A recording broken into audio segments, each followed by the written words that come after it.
안녕하세요. 5분 세무 시사를 진행하고 있는 자담 세무에게 빅마우스입니다. 오늘 다루어볼 기사는 2021년 1월 21일자 서울경제신문 9면에 게재된 기사입니다. 이 기사는 설 민생대책인데 기부금 세액 공제율 한시 상향이라는 제목을 가지고 있는데요.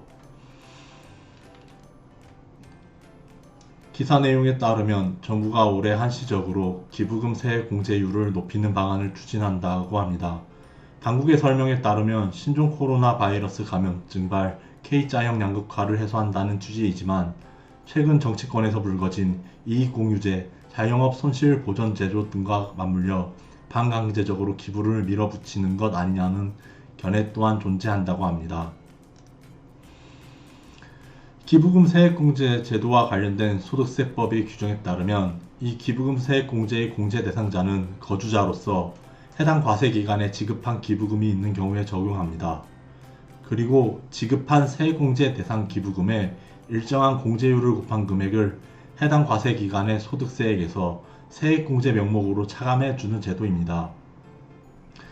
여기에서 거주자란 국내에 주소를 두거나 183일 이상 거소를 둔 개인을 말합니다.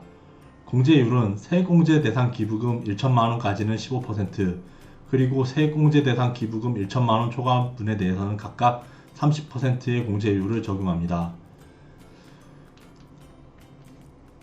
지난 1월 20일에 관계부처가 발표한 설 민생 안정대책에 따르면 기획재정부는 올해 세법 개정안에 2021년 한시적으로 기부금 세액공제율을 상향하는 안을 담을 계획이라고 합니다.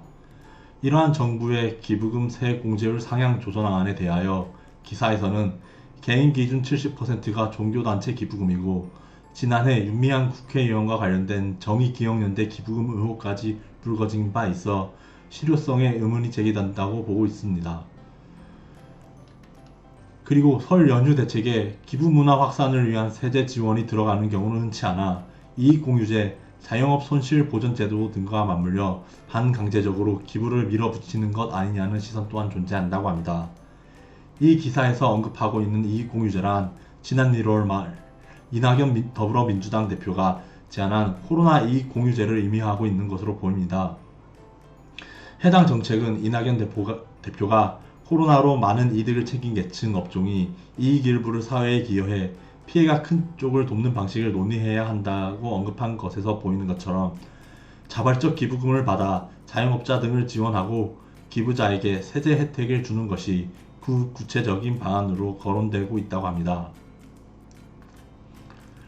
또한 자영업 손실보상제란 지난 1월 말 정세균 국무총리가 정부의 방역 기준을 따르느라 영업을 제대로 못한 분들에 대해 적절한 지원이 필요하며 이를 제도화하는 방안을 검토할 때라고 주장하면서 정부의 영업 제한, 집합금지 조치 대상이 된 업종의 매출 손실분과 기본 경비 등을 정부가 보상하겠다는 취지와 목적을 가진 제도입니다.